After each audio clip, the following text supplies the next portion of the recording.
Welcome to the Humble Hoof Podcast. My name is Alicia Harlov. This is a podcast for both horse owners and hoof care professionals, offering discussions into various philosophies on the health of the hoof and soundness of your horse. Please check us out on Facebook or at thehumblehoof.com. About 6 years ago, I had Steve and Leigh on the podcast talking about movement and self-trimming and navicular cases and hoof rehab and all the cool things that we see when it comes to horses with hoof issues and how we can get them better. I have been thinking about that conversation probably for the last 6 years, so I reached out to Steven to see if he would talk to me again, this time about some navicular cases. Well, thank you so much for being willing to hop on a call again. It's all right. It's only been 6 years, hasn't it? It's surprising where time goes. I know, it's crazy. I can't even believe that. First of all, COVID messed up my entire idea of time because I can't even believe that it's been that long since I've even had a podcast. But yeah, awesome. So yeah, why don't we just start? If you want to talk a little bit about, what you're doing now in the hoof care world and what area you're in and kind of things like that. Yeah. So I'm still based in Northumberland. I do travel fairly regularly. I do locally. I'm probably doing two days a week now because I want to ride my horse the rest of the time. I had a couple of health problems over the last couple of years, and it gave me a real sharp kind of point on what's important. And I absolutely love what I do, and I want to keep doing what I do. But I also kind of focus on other things that I was worried about, if that makes sense. So I make sure I ride my horse and spend time with my family, and we do. I do sort of 2 days a week, and I go down to Windsor and Ascot and do some ex-Rockley rehabs and things down there every quarter. And then I've got sort of Edinburgh-ish run up north, and then a Yorkshire run, North Yorkshire run. And other than that, I'm quite happy just plodding along on sort of 2 days a week.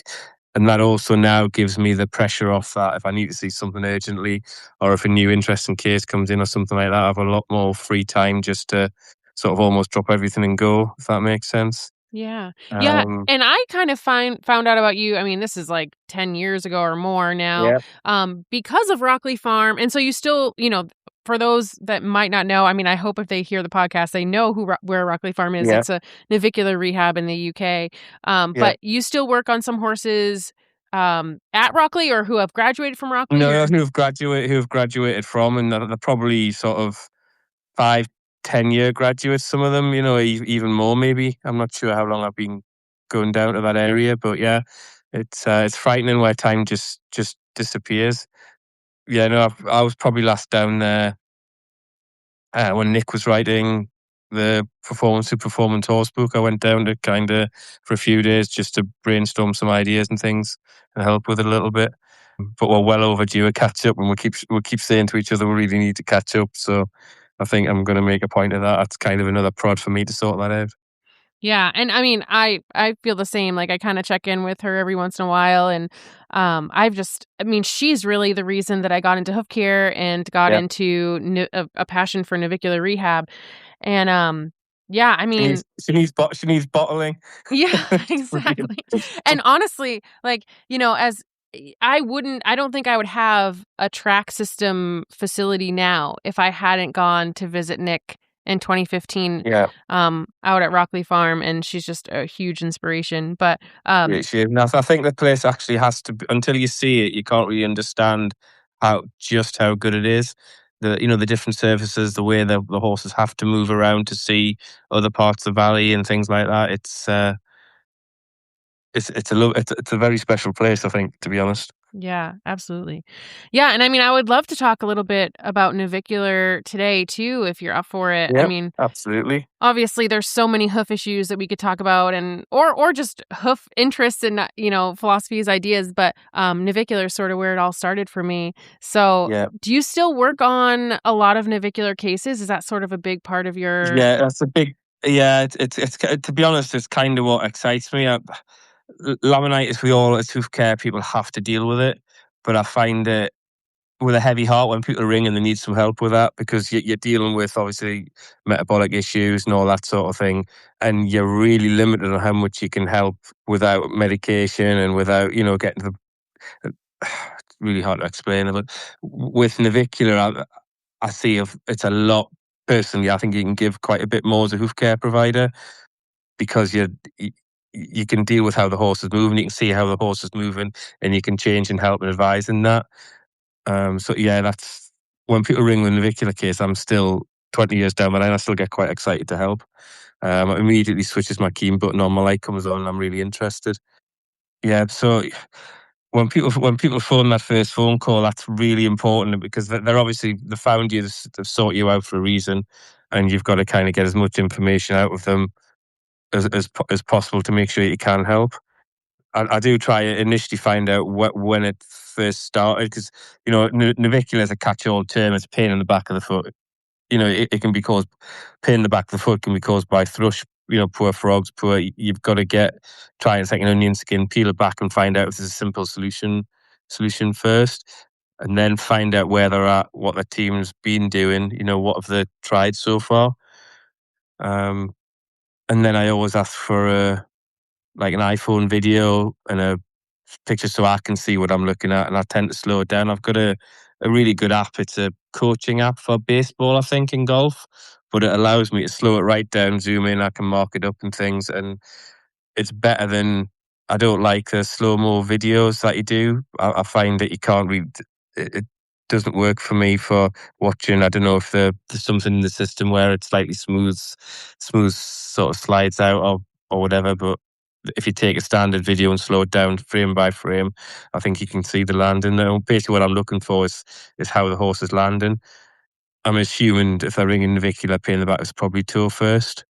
And that's where my brain starts to work as to how can I get this, what's the simplest way for it to land heel first?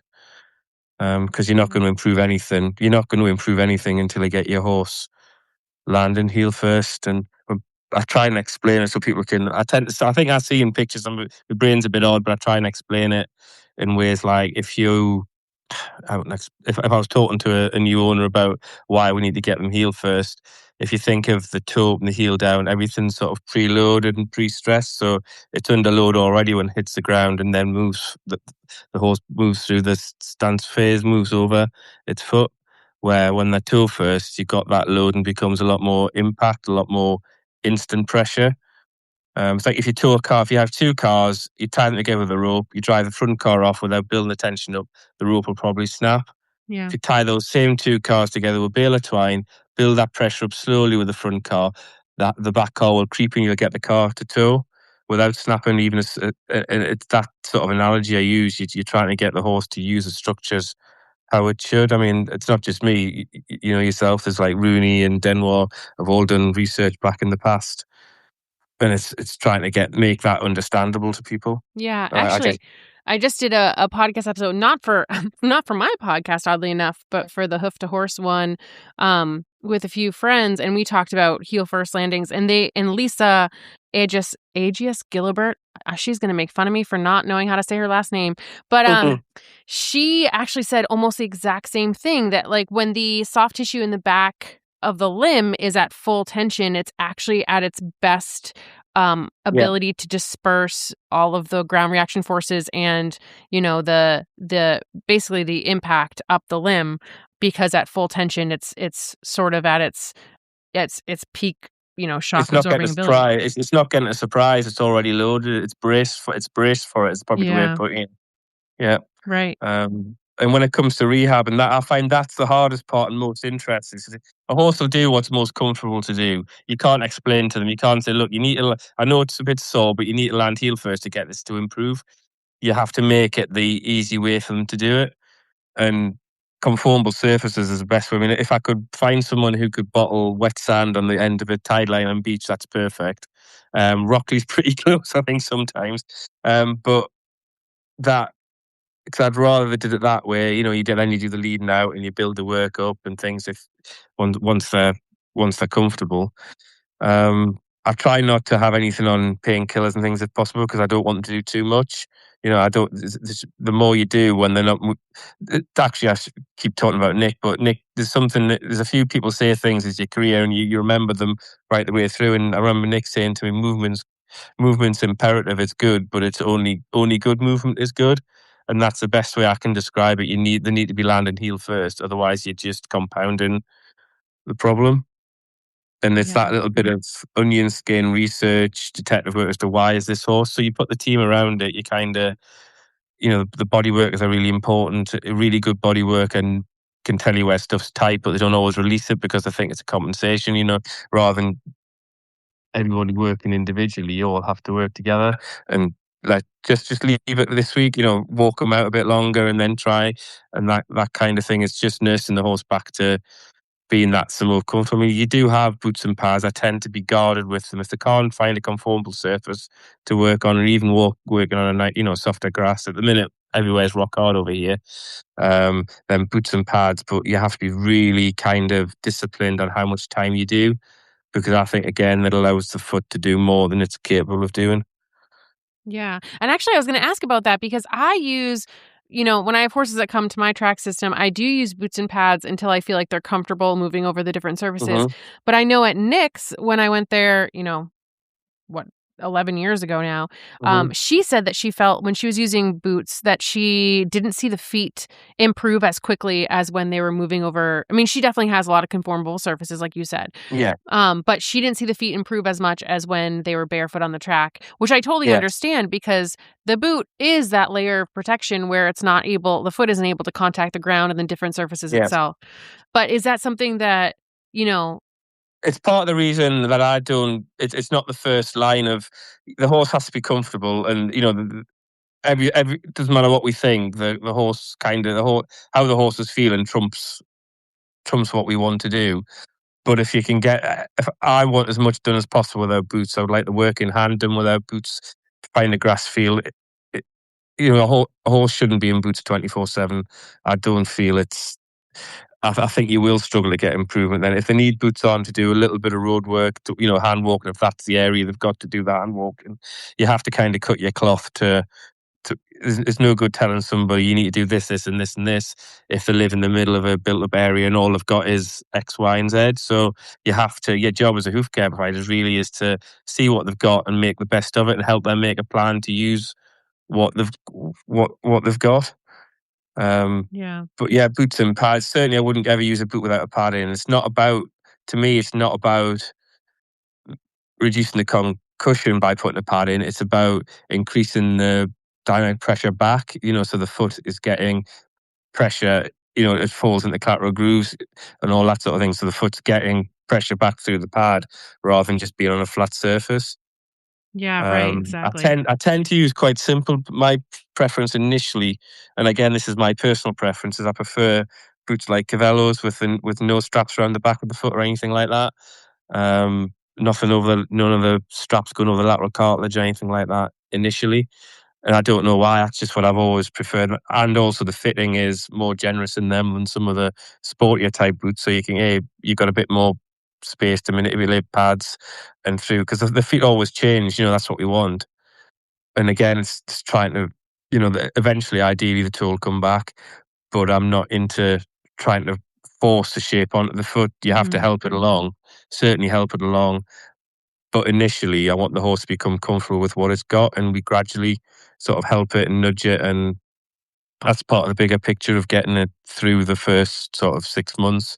Once they're happy to, they're back under saddle walking out, that's when you can start doing a little bit more and seeing where they're at.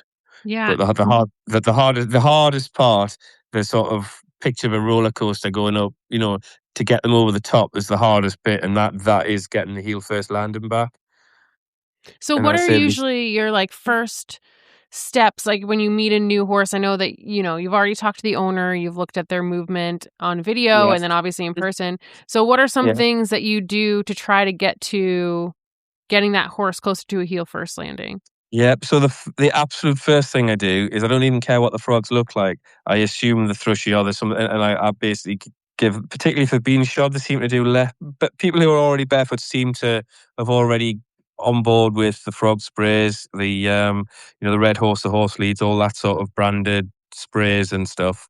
I tend to always initially get them strong salt water twice or three times a week as well, and get them to really work on the frog health. Have a look at the diet, check any metabolic issues, how the horse is landing, is the saddle, what was the saddle like? Has it got ulcers? Has it, has the vet found any arthritic changes? Just looking for reasons and things that gives us something to work on that we can mitigate reasons from, if that makes sense. Because you've got to pick it apart. The horse is one thing. It could have 6 or 7 different things wrong, but one of those things is what's breaking the straw that's breaking the camel's back that the horse can't cope with. So you pick that off first, get it back to where it was, and then try and, help with every other thing you find as you go. It's just like an onion skin's the best way. You sort of peel them back, and one thing normally shows you the next. And that's where I'm really keen to have really good body workers. I'm lucky here now. I've been doing it so long. Which horses suit which people, and which there's a lot of personalities. You have to put the right personality ideally as well with the right person. So some people need a lot of details. Some people just need a little bit of help. Don't want the horse helped, and a lot of details too much for them. They just need very simple instructions. Where some people want to know why every decision's been made, and you need to put the right people together as well, sort of orchestrating the team. But it's once you get through that bit, then everybody has to keep talking. Well, in fact, I don't probably. I know I irritate people when I ask them to go and see a horse. I want to speak to them before I ask the client to ring them. They book them in. I say the client ask them to give me a call before they go. They always do. They phone me, and I'm on the phone for half an hour. And I say, give me a ring after, and then I'll tie them up for another half an hour afterwards because I've got stuff in my questions I want answered once I've seen the horse. It's just part of being keen to get it. I'm not ashamed of it. I'm really, when I take a horse on, I want that horse back doing what it was before, or or at least comfortable. And if we don't all talk, we're going to miss something. So I'm really pushy on people talking. I tend not to bother the vets much. I tend to drop them an email and say, this is where we're at. Are you comfortable? Because, you can't, what I found back in the day, I think we kind of made them. I used to make a mistake of you go and do it, you get the information, they've had an MRI, everybody jumps in and does it, then nobody really tells the vet how they're getting on. So yeah, I try and make a point of keeping everybody. I tend to do vets by email, but the body workers I tend to really annoy, and I want a phone call about it because I want to ask them how stuff feels and stuff like that. Yeah. No, it's just trying to find that the first thing, and you'll see the improvement, and then you kind of pick the other things around it, and then the compensations drop away as well. If that block down, that tight on the right hand side, well, in the saddle sits to one side, but that's because they were sore on this shoulder or something like that, or they've got really bad thrush, so they've been landing toe first, and that's why they're tripping and they're sore behind the sacroiliac, and they're not stepping through, or they're walking on a tightrope, sort of plaiting in front and things. And it's just about picking what you need to do, and do you need to do something with the feet, or can the feet do it themselves, and then you help them along. Sometimes you have to interfere a bit more, yourself. Sometimes you look at the foot and think, I can't, it's not that I need to do this. But what I want to know is before I do it, is that a symptom or a cause? Because what you don't want to do is change medial lateral balance, and then they've got a tight shoulder, loosen the shoulder, and then you've taken everything away, because that horse will then land medial laterally until that grows back. So you have to be really sure what you're taking away. So I'm probably a bit slow in doing it. I mean, I have interfered in the past, but I tend to try and get the horse to walk out and wear its feet. That's another reason I don't really use boots. I want to see the wear myself, to see the wear pattern, and then you try and help that wear pattern along. Yeah, absolutely. I know that's another thing that's true is that, so you mentioned that if they're tight, do you see that they land harder laterally or wear laterally? You're saying if they're tight in their shoulder? As a rule of thumb, if it's something like sort of kiss and spines, sort of just behind the saddle, and they tend to land medially and blow medial flares in front and lateral flares behind. That's just something I've seen. It's not always. It's just a rule. When I look at it, I think, oh, well, let's get see if they can find anything up there or whatever. If I landed laterally in front platen, it tends to be weakness in sort of sacroiliac, or just be again high up just behind the saddle. I don't know why. I'm not a vet. It's not for me to diagnose. Just when I see it, that's where the body workers, and they tend to find something around those areas. Whether it's because I'm kind of steering that I think that, I don't. We can all find stuff if we look for it, but that's generally what I see, and it seems to work. Because that, if you think of the foot like a balloon, where you put the pressure, it grows away. The mechanical flare will run away from that. If that horse is still landing reasonably level, but it's platen, and then you take that edge off to straighten the foot up, it'll start rolling. You're then loading the collateral ligaments as well. because one's pulling tight the same way we talk about when we tow a car. The car analogy is the same thing. One will twang tight.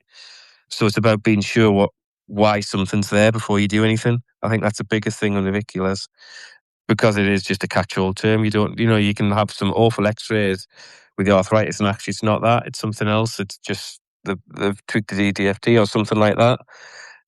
Yeah, it's just trying to be sure what you're doing before you do something.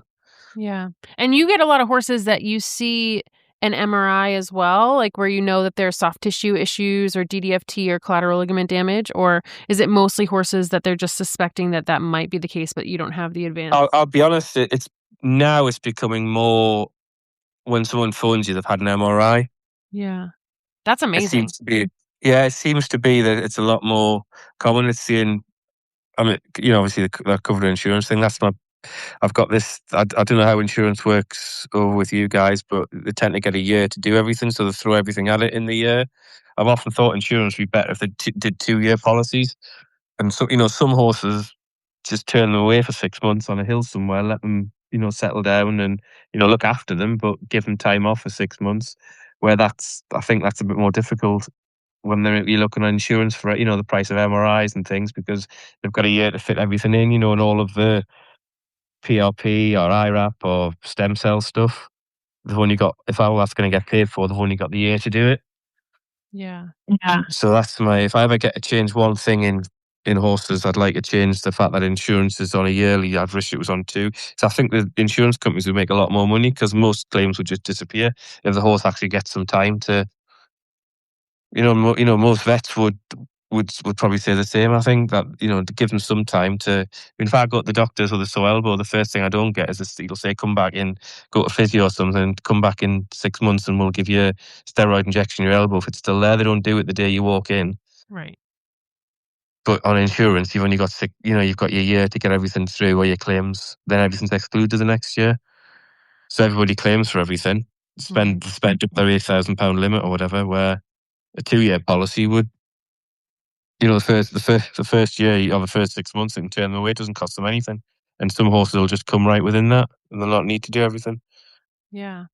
Yeah. And so do you have horses that, do you ever encounter vets that, might not be psyched about the fact that the owner is, going to pull shoes or turn them away or try something different than the corrective shoeing or wedges? Or Yes. yeah. Yes. So how do you handle that? Open and honest conversation. You tell them what you think. Vets will trump will trump what you want to do. If they decide, it's up to the owner. It's not a welfare issue. As in, if you're going to actually cripple a horse pulling a set of shoes off it for the sake of pulling the shoes off, then fair enough. But if they've tried the shoes and the wedges and nothing, that's the two. I'd like to get in before they start everything or after they've done it, because then they've tried it hasn't worked.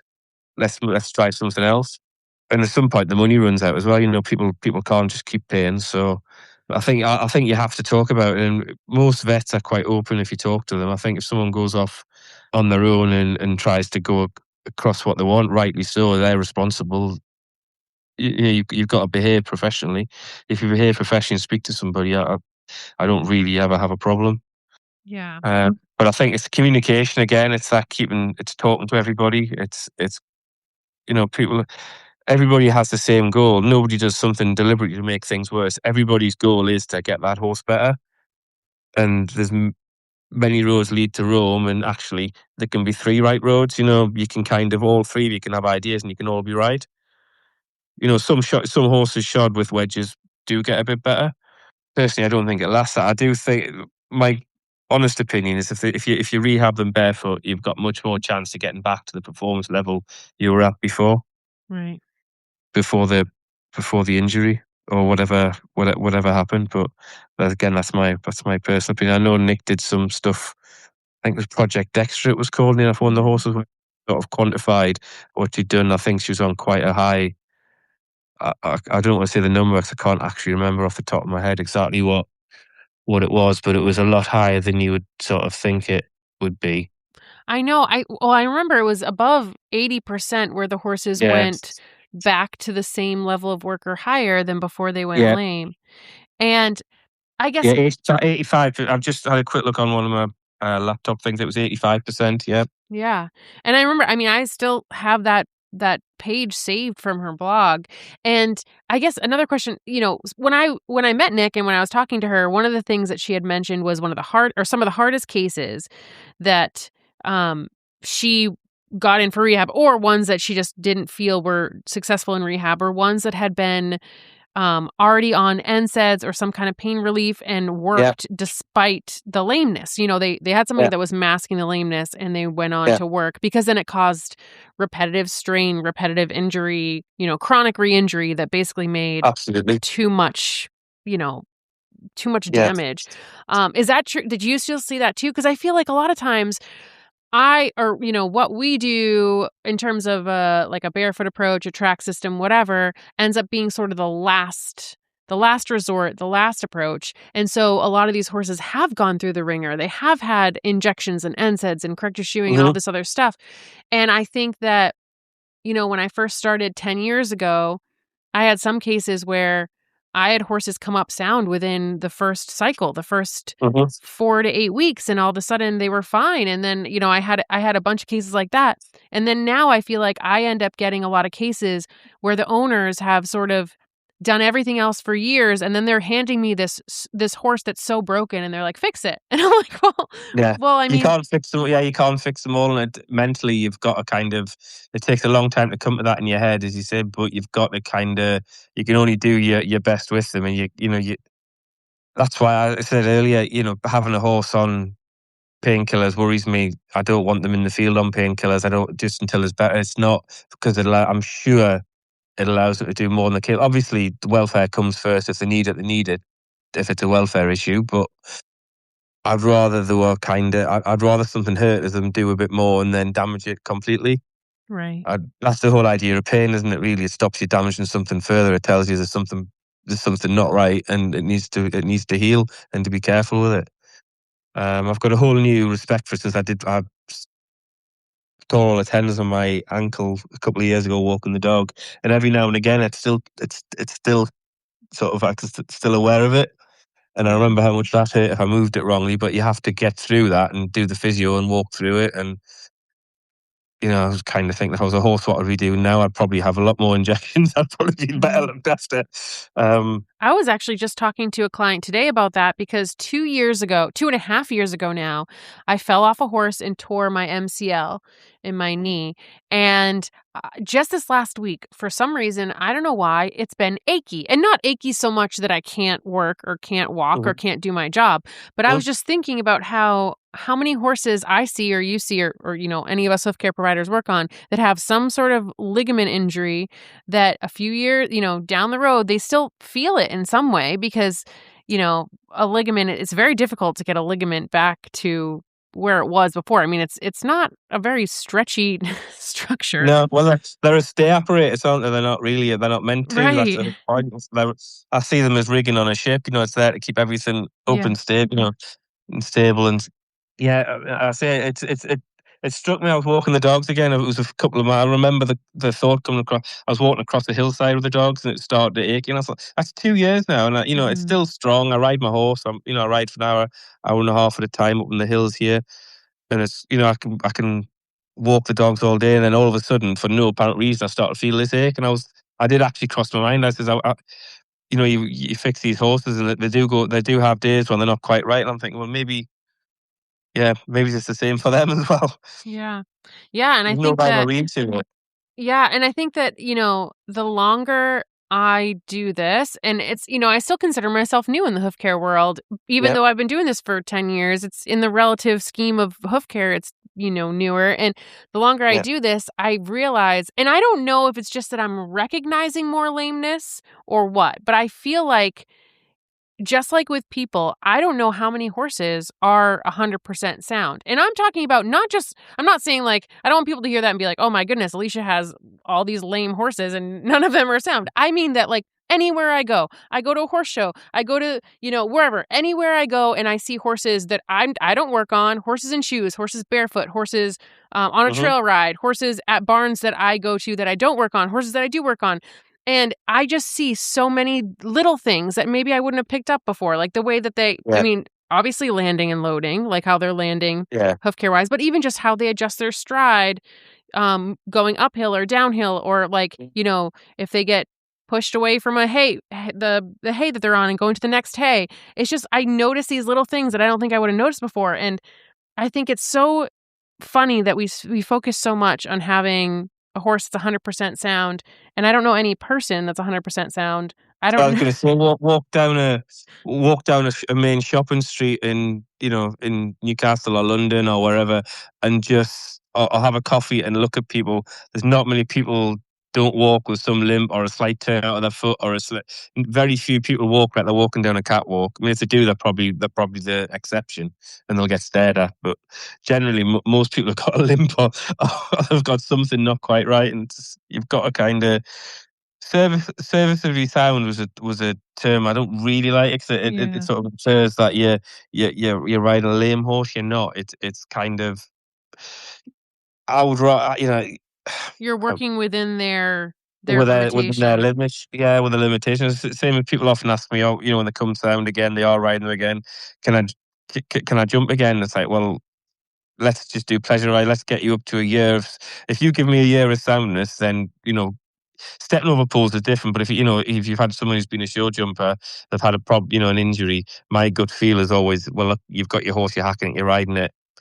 If jumping's that important to you, you're putting that risk, you're putting all of that weight, all of through that.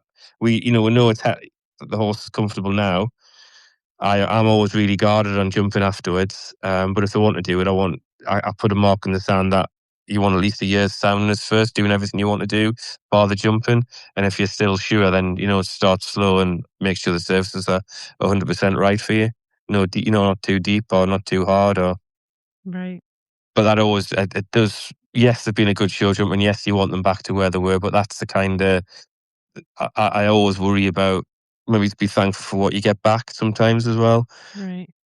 Yeah, and I mean, I think that it's amazing how resilient, or really how well a lot of these horses can put up with, one, what we ask of them, but two, healing from things that we kind of do to them. And I hate to say that, but we ask a lot of horses. People ask a lot of Yeah, horses, and absolutely. and I don't know. Maybe I've gone soft in like 10 years of hoof care, but it's No, I think you do. I think you just because you see so much.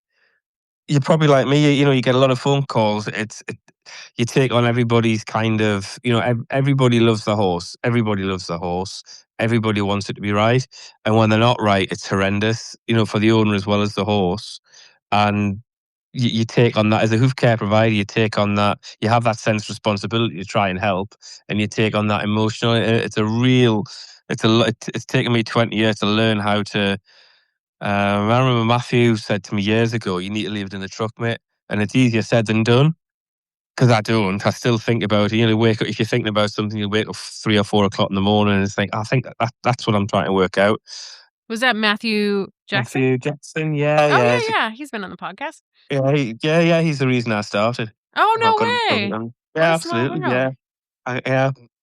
Yeah, he's got full credit and responsibility for starting me off. Yeah, Oh, that's so great.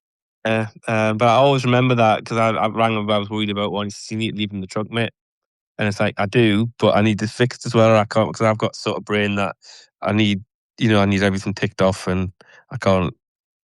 But that's a real hard thing to learn, to be able to just. Yeah, you're there to help, but yeah, you can't. Vet, no doctor can fix every person or every horse, and you have to kind of do your very best. But you get them back to, if the horse is lame and I get it back comfortable to be a pasture pet, I'm happy. I'm absolutely delighted when they're back on riding and you get a text to say, "I've got my horse back." That's the best text you'll ever get. And every time you get one, it still feels the same as the first time you got one 20 years earlier. Yeah. Uh, Yeah, which actually, I mean, I would love to hear if you have a case that you can share that you feel like is one of your favorite cases in terms of rehab that you worked on, that you feel like was a good outcome. Do you have one that yeah, you'd want to it share? goes back. It's one of my early ones. But when the early ones that kind of make a difference, try and find it. Yeah, it was a horse called Earl. He was a cob. I've just got one second. I've just got on my laptop. I'm actually on the new. Yeah, he he was typical navicular. He was classed as about 2/10 lame on right front and 4/5 lame on a circle. He had nerve blocks, and the lameness was located in the front. Yeah, the front right foot. In the abnormalities in both navicular bones on the X-rays. They're the initial recommendation. I'm going back. This is probably it'll be 2009ish, something like that. 2008. It's a long time ago. But their recommendations were children steroid injections, remedial farrier egg bars, and wedge pads, and that would give a guarded prognosis for pasture soundness. So the owner wasn't happy with that. I mean, I'm still not comfortable with children because of the longer term effects. Yeah. Then sort of 5 months later, I got a text. I'll just read the text. I've got it on the screen here. Thanks, Steve. You've been a source of information, encouragement, and all font of all things barefoot. I don't think we've got this far without being top it all off. Earls qualifies for Great Yorkshire next year and Equifest this year. So he was back out showing within 5 months. Wow. And I've always stuck that. Yeah, that was, and he's still going 8 years later. He's passed on now, but I mean, he was a good age when he did. He's back out, hunting, and I think he even made it to a wedding as well. So that was great. That's amazing. But So yeah, I've not what was forgotten him. what do you think was the biggest parts of his success in terms of rehab? Was it just, Activating the back of the foot. Yeah. Activating the back of the foot. like barefoot movement or? Yeah, moving the shoes, getting the frog health right, and then he did use boots initially. I think from memory, it's a long time ago. I think he did use boots initially because they're quite a stony sort of yard. But yeah, it was then. It was just keep him going and minimal intervention on the balance. Just let him be where he wanted the foot to be. And it was simple as that. And they put the work in. They're leading out in hand, and then they're riding out. Regularly building that plateau in it. Yeah, and I think it was just last year he passed on, and that was he's a good age. Yeah. That's amazing. I mean, it's so great when it just seems like all they needed was that little nudge to get them to use their foot correctly, and then everything else sort of just like all their, like you were saying, the compensations, they all kind of unravel, and then you have this more even horse, this stronger horse, their feet get stronger, their body gets more comfortable. It's getting over that roller coaster on the top. Once everything starts rattling down the hill, things become a lot easier.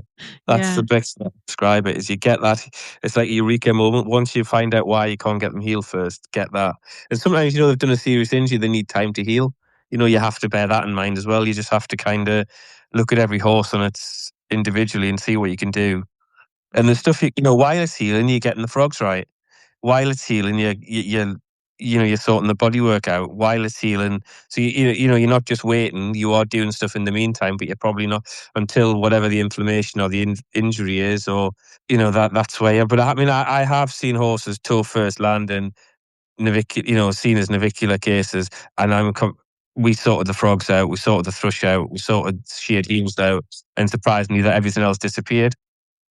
They still have changes in X-rays, and they still have changes in the foot. But you could X-ray 20 horses and they'll have changes in the foot. But actually, they're okay. They're coping. And frog health is the big. One takeaway is frog health is your biggest. If it wasn't supposed to touch the ground, it wouldn't grow on the only part of the horse that touches the ground. So your frog needs to be good. It's there for a reason, and that's something that we can do. It's something tangible that we can help with. Yeah. Right. I know. And I think that it's so hard. I mean, in terms of, like you were saying, finding that thing that sort of sets it off to get them comfortable. And sometimes that can take, I don't know if you've had times where it just takes so long to figure out why they're not landing comfortably and able to engage the back of the foot. Yeah. Yeah. It's hard. And they're the ones that you sit up at night thinking about. They're the ones that you go back to time and time again. You're scrubbing you're saying, you're scrubbing these. Yep, they are. And you can look and see they're doing everything.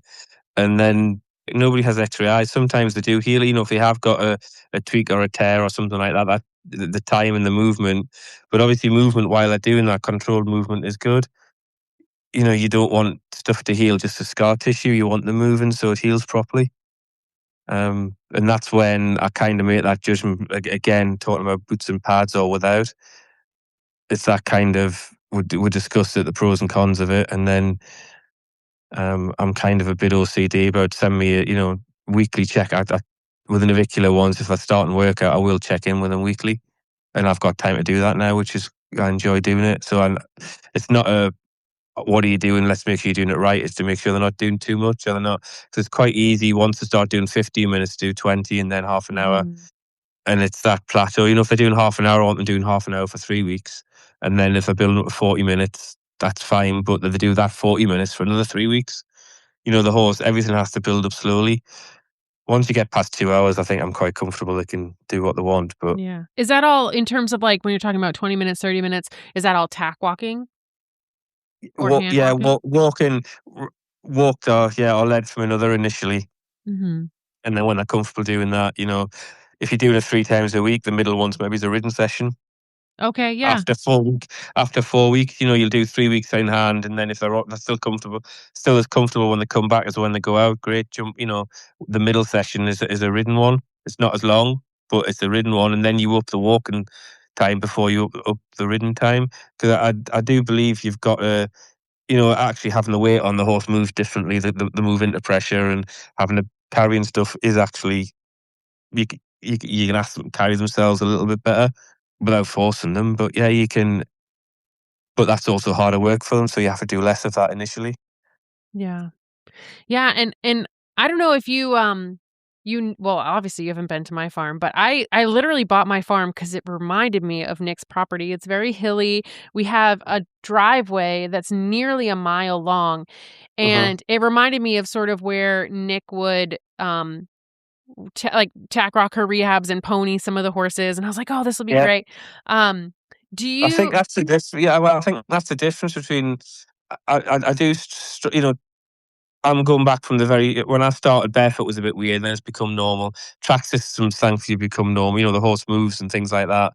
But I think there's a difference. I think you'll probably agree there's a big difference between a track system and rehabbing a horse in a track system. Just putting a horse in a track system, yes, it encourages movement, but Nick does so much more than that as well, Mhm. and that's what I learned from her is how much, and that's it's a gift of an eye she's got, and I don't know how you replicate that, but when the horse is ready, it's let out. When the horse is ready, it's ridden out. And there's also the straightness training sort of stuff, in hand work in the school, posture work, and all that sort of thing. It's not just walk around a track saying, "Oh, we're a rehab facility." There's actually physical work put in with that horse. Right. That horse has a plan for the 12 weeks it's there, or however long, 8, 12 weeks, however long Nick's sort of stays are. Yeah.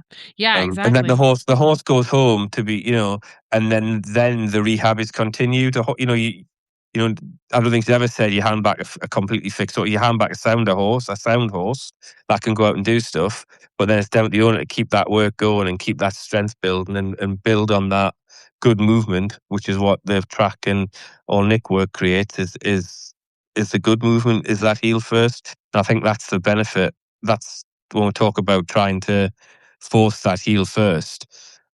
I think it comes better with those sort of track systems where the horse is moving and it's comfortable, it's a conformable surface. It becomes the most comfortable way for the horse to move.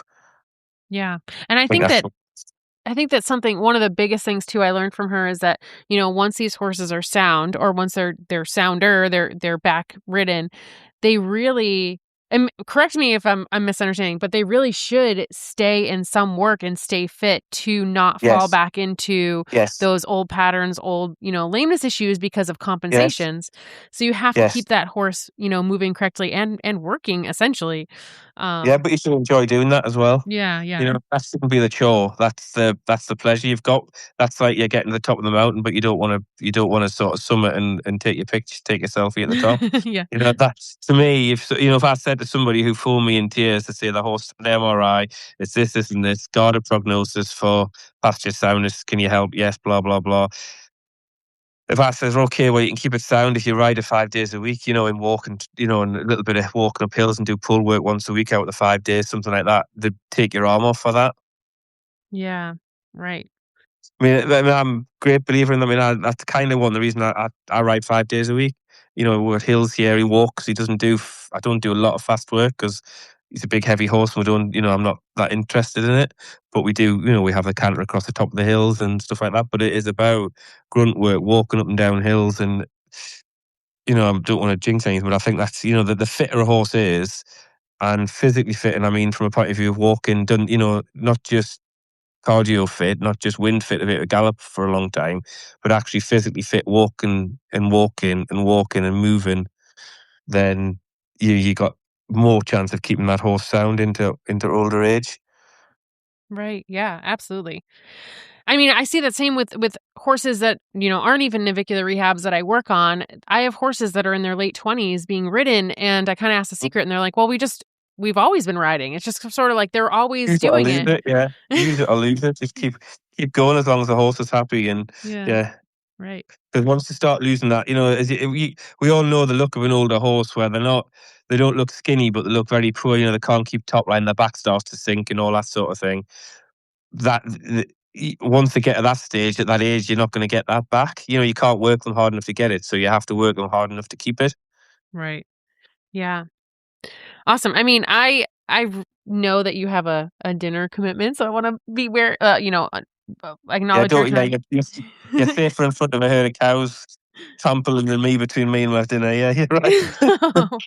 But I really appreciate you being willing to chat with me again, and I would love to talk regularly if you have time to do that in the future. But Absolutely. I mean, it's so nice to be able to talk to someone who has the same kind of approach. And obviously I love talking to people with different approaches because there's always more to learn, but it's always exciting to talk to people Yeah. who sort of have gone through or are going through the same kind of things that I see every day. And it's really Yeah. nice to learn It's from a you. little, yeah, it's good, but it's good to talk to people about it because we take everything on mentally. We've got our horses that we work with, and you take responsibility for those. So you've got all that pressure on you, and actually, one of the big things I've learned is to talk to people about it, and they have different ideas, but it doesn't mean that's certainly what I would say to anyone starting out is to make sure you build a network of other trimmers and farriers that you can talk to, and and chat about what would you do and what do you think of this, and it does lift you a little bit because you can get stuck in. If you get a lot, it goes in phase. I don't know if yourself you notice it goes in phases of horses. You get two or three at a time that aren't going quite right. All of a sudden, you're going for ages, saying like, everyone's happy, it's all great, and then you get two or three sort of snowballs, and you're thinking about, what can we do here? What's happened? It's good to have that network around you, farriers, trimmers, body workers, physios that you can ring up and say, what do you think of this? Yeah. And it just takes a bit of pressure off you. Right. Yeah, which reminds me, are you anywhere near where the Equine Podiatry Association conference is in October? I'm thinking about it. I'm just trying to work out where I'm going to be. Yeah. Yeah, I mean, I'll be there, Are you and talking, aren't Paige you? Poss will be there. There's a whole bunch of people going, obviously, but it would be great to meet in person if you're around that area. Yeah, we'll have a chat before you go. I'm sure we can sort something out. Yeah, that'd be awesome. All right, well, I Brilliant. will let you go, and I really appreciate your time, and thank you for being willing to talk to me again. No, good luck deciphering all of that brain dump anyway. No, it's great. Okie doke. Thanks. All right, well, have a great rest of your day. Brilliant. Okie doke. Cheers. Bye. Bye. Bye. I always say that I'm slightly more hoof obsessed than the average person, and chances are, if you're listening to a hoof care podcast, you are too. So we should probably be friends. Feel free to find me on Facebook or email me at thehumblehoof@gmail.com.